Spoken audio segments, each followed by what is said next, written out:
Good morning students. Today we are going to discuss the Norma Verticalis. In Norma Verticalis, what are the different bones which are visible? This is frontal bone, these are two parietal bones, and this is the occipital bone. Between the frontal and two parietal bone, this is the coronal suture, and between the two parietal bone, this is known as the sagittal suture. And between the parietal and occipital bone, this is known as the lambdoid suture.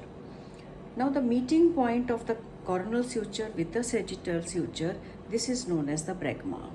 And the meeting point of the sagittal suture with the lambdoid suture, this point is known as the lambda. This bregma is also called as anterior fontanella.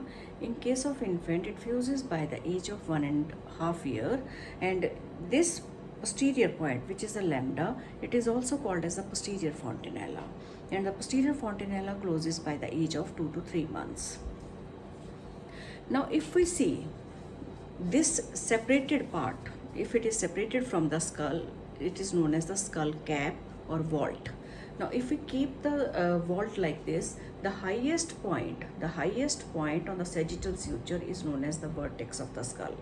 Just behind that vertex portion, you can see the two foramina. They are present on either side of the sagittal suture, and these two foramina are given the name parietal foramina. And the part of the suture between these parietal foramina is little bit straight, and this is known as the oblivion. So this is the oblivion, and on this point you can see the tuberosity in the parietal bone. So these are known as the parietal eminences. So these are known as parietal eminences. So these eminences are the most common fracture site in case if the fracture it happens. So this is the commonest site where the fracture it occurs. Now this is the exterior. Now if we see on the lateral side of this, you can see the temporal lines. So the temporal lines, basically they start from the zygomatic bone. So as they move posteriorly, they get separated from each other with the name that is superior and inferior temporal line.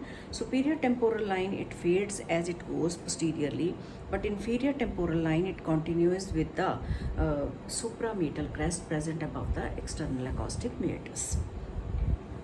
So temporal lines are visible in the vault of skull.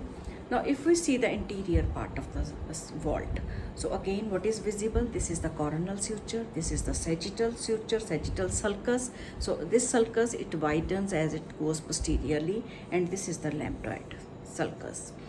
Now this sagittal sulcus is giving place to the superior sagittal sinus.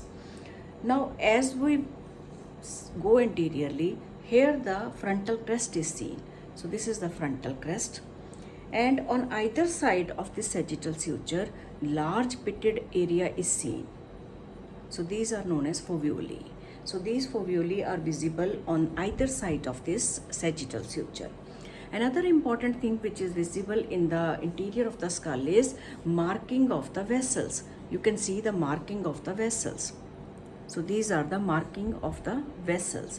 So these are the vessels, that is the middle meningeal artery along with the accompanying vein. So on the anterior side, you can see the anterior trunk of the middle meningeal vessels. So these are visible, and these elevations and depressions, so these are because of the arachnoid granulation. As the age advances, so these elevation and depressions, they become prominent.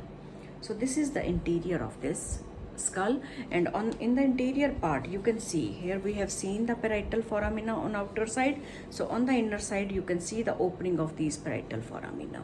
So they are present on either side of the sagittal sulcus. Now if we see the margin of this vault, you can see this is the outer table, this is the inner table. So in between these two tables, the diploid veins, they are present. You can see the pitted area present over here. These are known as the diploid. So this is the interior of the vault.